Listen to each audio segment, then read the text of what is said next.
ایک نقطہ یہاں اور حل کر دیں.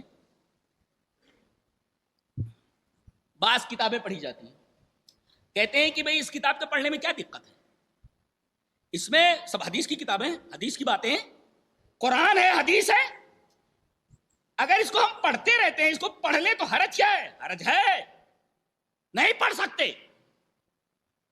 مطالعے کی حد تک کچھ جاننے کے لیے, کچھ غلطیاں نکالنے کے لیے آپ پڑھ سکتے ہیں, لیکن اس کو دین کی کتاب سمجھ کر پڑھنا صحیح نہیں ہے.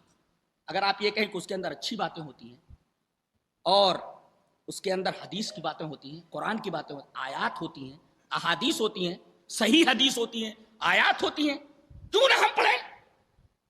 ہم کہتے ہیں اس وجہ سے نہیں پڑھ سکتے کہ اس کے اندر کچھ ہے. پہلے ایک حدیث دیکھتے ہیں, اس کے بعد اس بحث پر آتے ہیں. حدیث وان جابر رضی اللہ تعالی, بہت غور سے سنیے تب سمجھ میں آئے گا.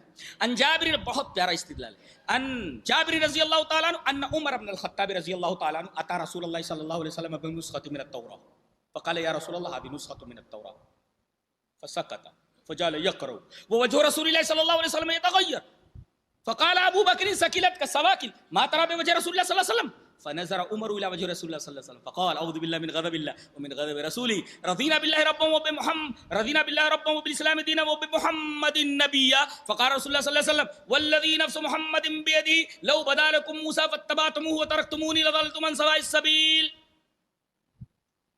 ولو كان موسى حيا ما وسعه الا اتباعي رواه الدارمي.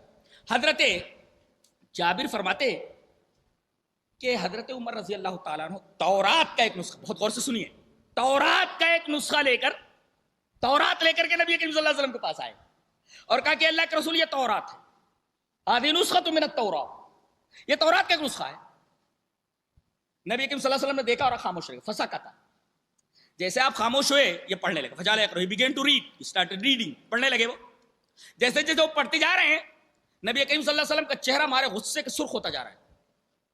حضرت ابو بکر جو نبی کریم صلی اللہ علیہ وسلم کا چہرہ دیکھ رہے ہیں, حضرت عمر تو سر جھکا کر پڑھ رہے ہیں. کارے رونے والیاں تیرے اوپر روئے, تو نبی کا چہرہ نہیں دیکھ رہا ہے. اب حضرت عمر جو سر جھکا کر توریت پڑھ رہے تھے, انہوں نے سر اٹھا کر کے نبی کا چہرہ دیکھا تو ڈر گئے. آپ کا چہرہ ہمارے غصے کے سرخ ہو رہا تھا. کہنے اعوذ باللہ من غضب اللہ ومن غضب رسولہ رضینا باللہ ربا وبالاسلام. گھبراہٹ دیکھ رہے ہیں ان کی, حضرت عمر کی. آپ نے فرمایا قسم اس ذات کی جس کے ہاتھ میں میری جان ہے, اگر آج موسیٰ آ جائیں اور مجھے چھوڑ کر تم موسیٰ کی پیروی کرنے لگو تو گمراہ ہو جاؤ گے, اور اگر آج موسیٰ زندہ ہوتے تو انہیں میری اتباع کرنی پڑتی. بڑی عجیب بات معلوم ہوئی, یہاں نبی کا حوالہ دیا گیا, اس کی کتاب کا حوالہ دیا گیا, حضرت موسیٰ کا حوالہ دیا گیا. موسیٰ آ جائیں تو, موسیٰ آ جائیں مجھے چھوڑ کر موسیٰ کی پیروی کرنے لگو تو نبی کی اتباع گمراہی ہے. اور یہ جو اس کی کتاب ہے میرے بھائی موسیٰ کی, جس کو تم پڑھ رہے ہو قرآن کی موجودگی میں, یہ قانون چلنے والا نہیں ہے. پتہ یہ چلا کہ قرآن کی موجودگی میں تورات, جبکہ یہ اللہ کی نازل کردہ کتاب ہے, کیوں نہیں پڑھ سکتے بھائی؟ اللہ کا نبی موسیٰ, اللہ نے نبی بنایا, نبی کی موجودگی میں اس کی اتباع گمراہی. قرآن شریف کی موجودگی میں توریت کی اتباع گمراہی. کیوں بھائی؟ وہ تو اللہ کی کتاب ہے, اس کی اتباع گمراہی کیوں؟ اس کی اتباع اس وجہ سے گمراہی ہے, اس لیے کہ اللہ کی کتاب تو ہے وہ, لیکن اس کے اندر کہیں کہیں کچھ گڑبڑیاں ملا دی گئی. تو ایسی چند باتیں آ گئی ہیں جن چند باتوں کی وجہ سے, جن کی وجہ سے عقیدے خراب ہو جاتے ہیں. تورات پڑھنا منع ہے. ایسے ہی ساری باتیں غلط نہیں ہیں تورات میں, ایسے ہی یہ حوالہ دینا کہ ہم فلاں کتاب کو پڑھتے ہیں, اس کے اندر آیات بھی ہیں اور اسی طریقے سے احادیث بھی ہیں, کیا خرابی؟ خرابی ہے. وہ تو اللہ کی کتاب تھی, ساری کتاب غلط تھوڑی ہے.